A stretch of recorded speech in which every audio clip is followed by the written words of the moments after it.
Welcome, folks, to the Twist News. I'm Erika Grey. And I'm Don Pravda. Welcome. Don, there's been a lot in the news with Israel and Russia, and Bennett's statement that he just came out with about this meeting that took place with him and Putin and Zelensky, and how the West threw water on a peace deal. But besides that, Netanyahu offering the Iron Dome possibly to Ukraine, which maybe he was just saying that to appease the Americans. But it almost seemed that in response, Vladimir Putin sent a strong message to Israel. Absolutely. And that message is there could be peace, there could be solidarity. And he has met with two of the leading rabbis of Israel, in fact, of Jewish history, in my opinion. One, I'll mention, Rabbi Beryl Lazar. Yes, and that was such a strong visual. So we're going to take a look at that, at this meeting with Putin and Lazar. Holocaust Memorial. You want to add a little bit about the Holocaust Memorial?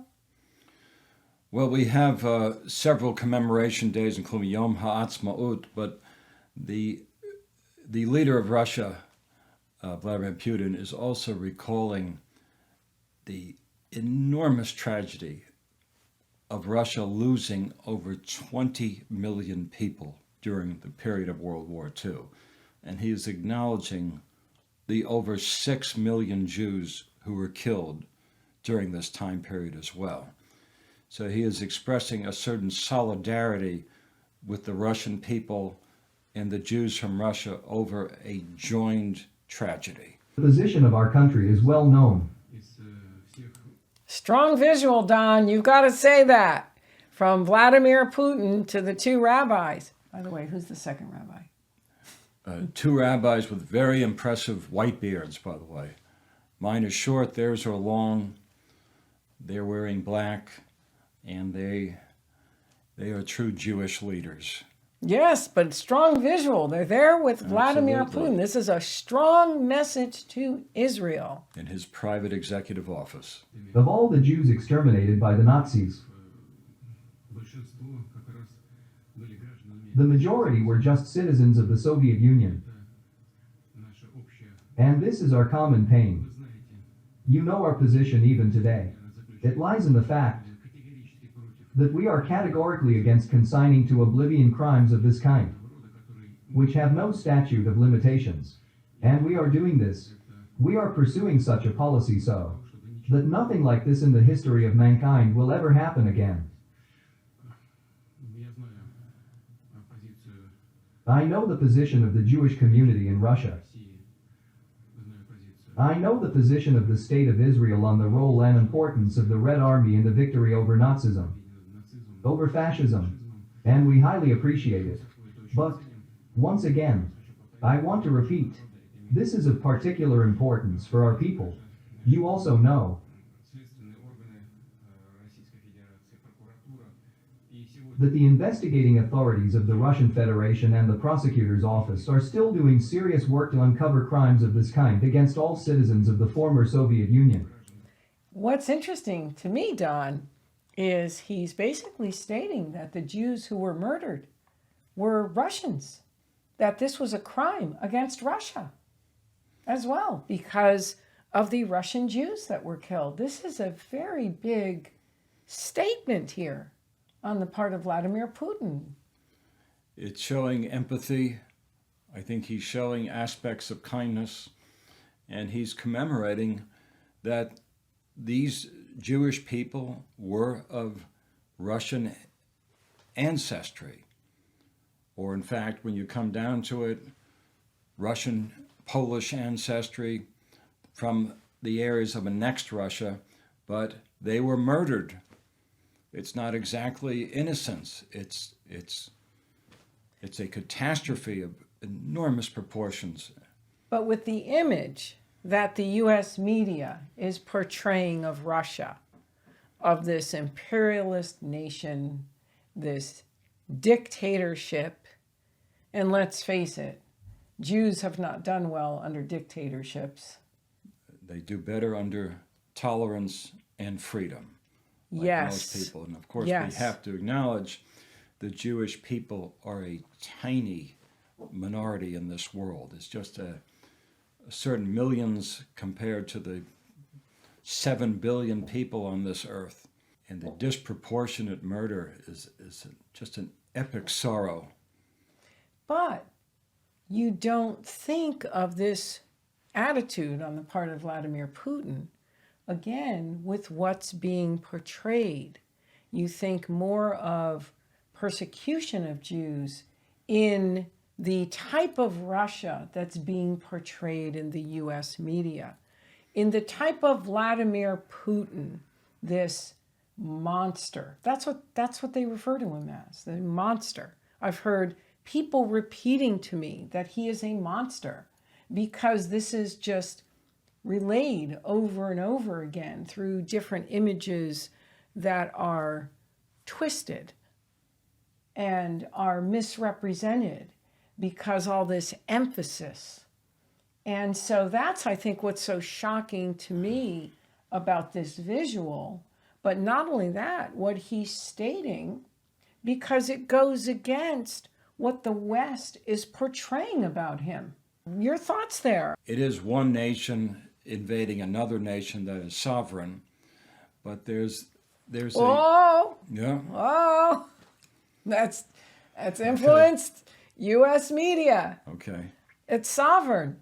That's not even the issue. That's not the issue of the Russian operation in Ukraine. Not at all. The sovereignty is part of the propaganda. And let's face it, is Israel, which is a sovereign nation, given the respect of its sovereignty? No, the nations of the world want to tell Israel what they should do with Jerusalem, what they should do with the nation. And you have sovereignty. Is Russia given respect for its sovereignty when it came with many issues that it was very concerned about of what was going on in the Ukraine? No. Russia was ignored.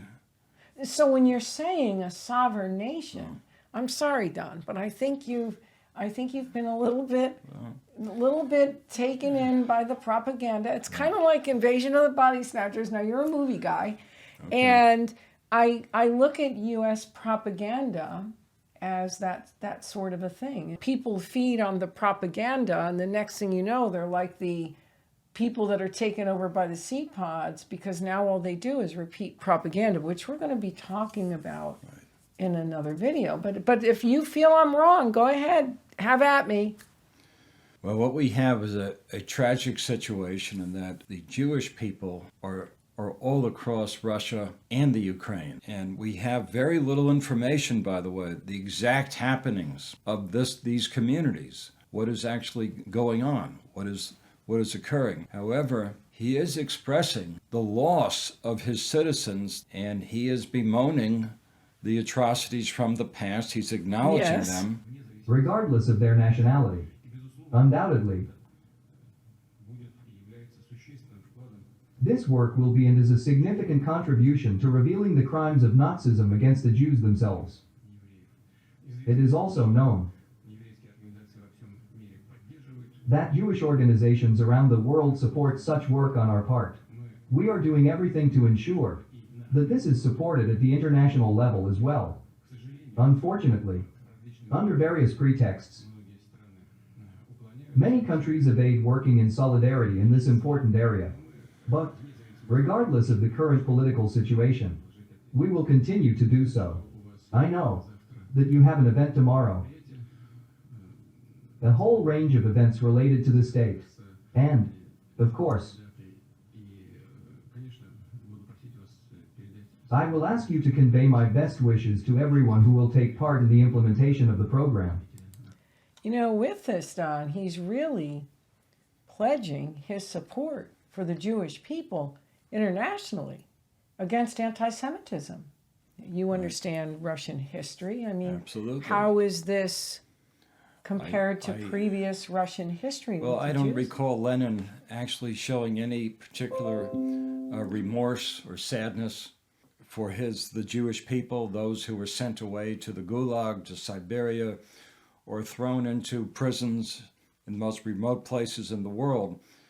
I don't recall Brezhnev really showing any caring for this citizenry that has been there for hundreds of years, nor, as we even Mr. Gorbachev, sort of lukewarm about the Jewish people, although he changed the history of his nation. So Putin is really coming out as a friend of Israel.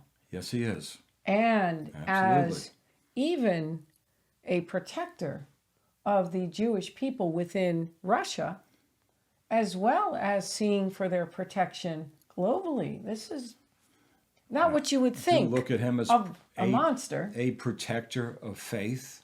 Mm-hmm. The synagogues and Judaism has flourished during this time.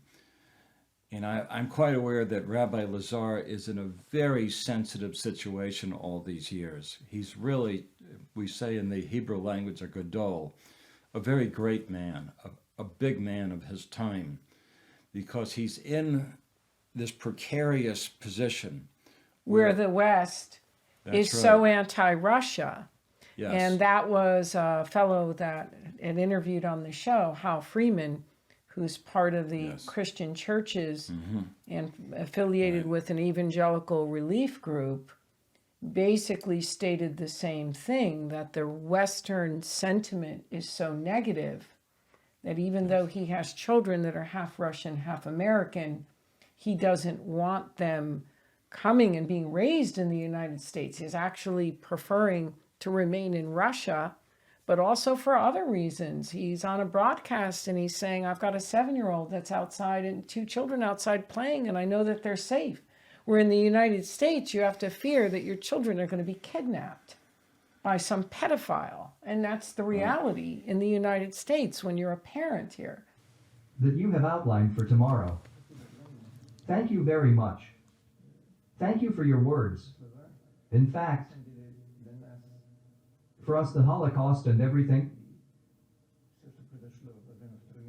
that happened during World War II are tragic events. I know this, as they say, firsthand. My family, my father miraculously survived the Holocaust. They managed to leave on the last steamer.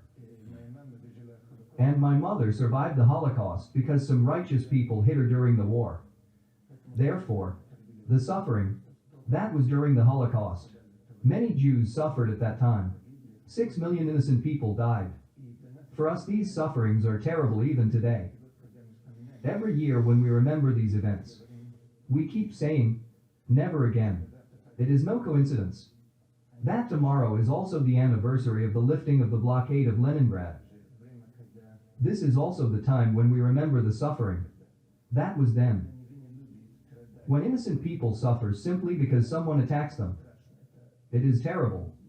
It is inexplicable and unbearable. So, thank you so much for everything you have done and are doing. Moreover, today Jews feel really comfortable in Russia. Now that was loaded right there. Comment. Well, they have a degree of freedom that has been totally unknown in the past.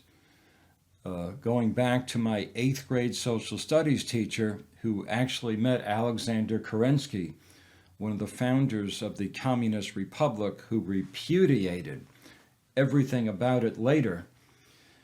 It was a fraud. It was a catastrophe. It was not a communist movement, it's a totalitarian movement. And what do you think about that? And you would understand all of that history. The other thing, too, is anti-Semitism is relatively low now in Russia compared to other countries where it can be quite high. It's actually lower in Russia. That's another notable piece about Russia. But even this visual, look at this close-up of Lazar. And he basically just thanks Putin and for what he's doing, as well as the freedom. And you had stated on a previous show that there's like 200 Lubavitch centers in Russia. were founded during these years of Putin.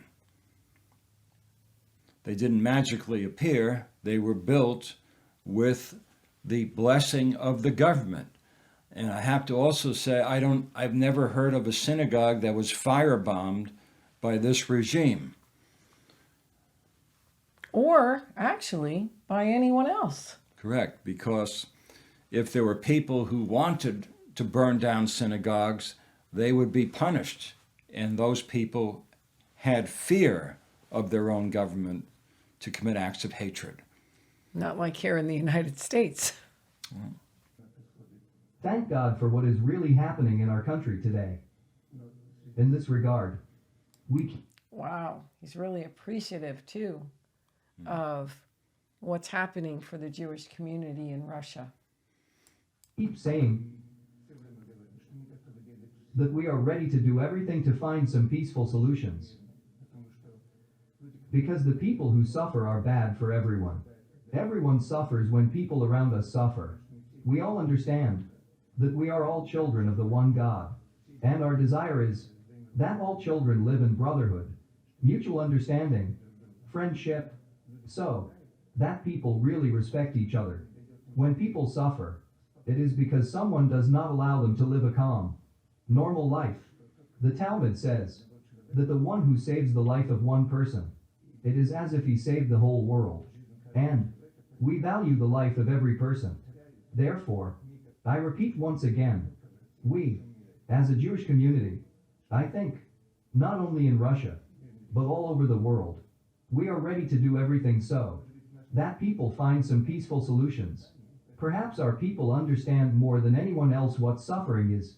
Therefore, we are ready to do everything to ensure that there really is only peace in the world, and people live a good life. Your thoughts on what he stated? You had mentioned to me that there's also concern, of course, because of the Jews that are in Ukraine and the synagogues and the Jewish community there. And realistically, there's elderly people there. There's people who are sick. There are those who are unable to leave. And I think there's going to be there's sentiment towards people in the Jewish people in the former Soviet Union.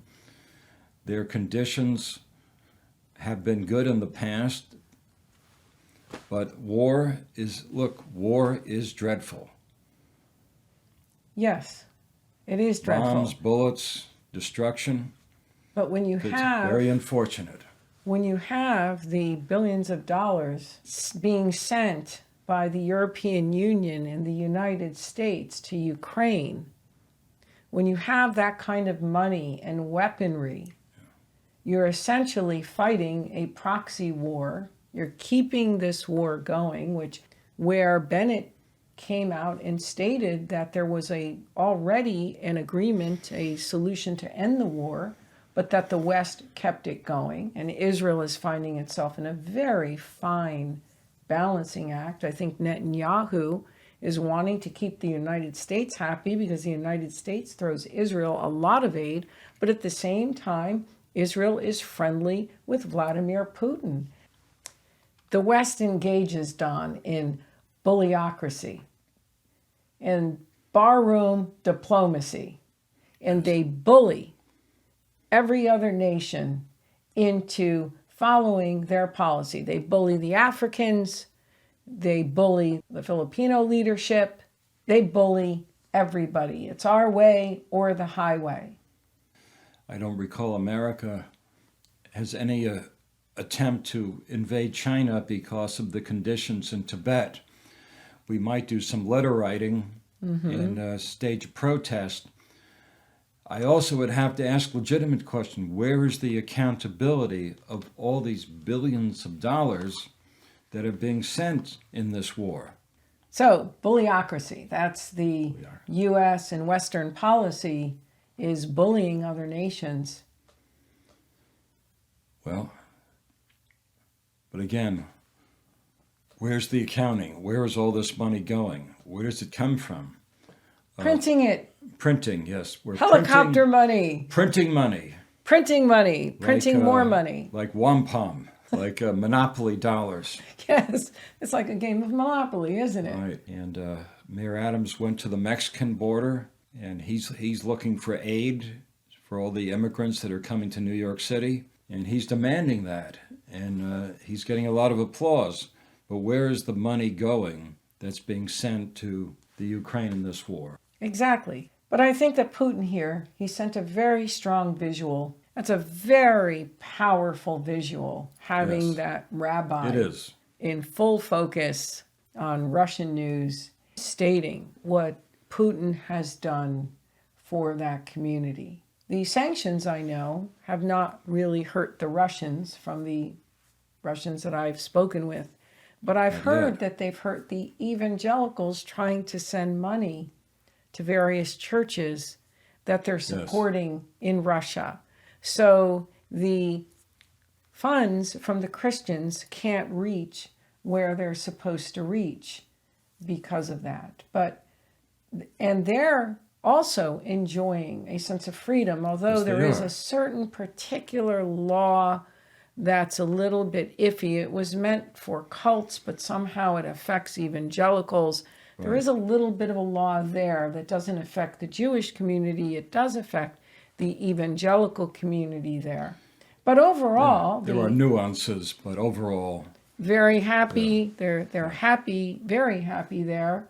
And it's a very different story you get once you get outside of the US media, and it's all the same type of story. Here's another important visual is, we keep hearing how sick Vladimir Putin is. Well, he looked pretty well when he was meeting with the rabbis. well, may you look this way when you're 70 years old. Yeah, he looks pretty good for 70, I'd say doesn't so. he? Yeah, looks pretty good for 70, Don. I mean, he looks healthy. So that's more propaganda. But I thought this was a very strong visual on his part. I thought it was also an endorsement by the Russian rabbi, by Lazar, as well as a message to the Jews around the world and a message to, of course, the leadership in Israel. Well, I totally agree with you. Okay. So, folks, that's it for this show. And be sure to check out our Amazon store with some of Don's picks of products from Israel. If there's anything you would recommend that Don has not picked out, please leave it in the comments. Any final words, Don? And maybe the force and the source be with you and carry Israel in your heart. Till next time.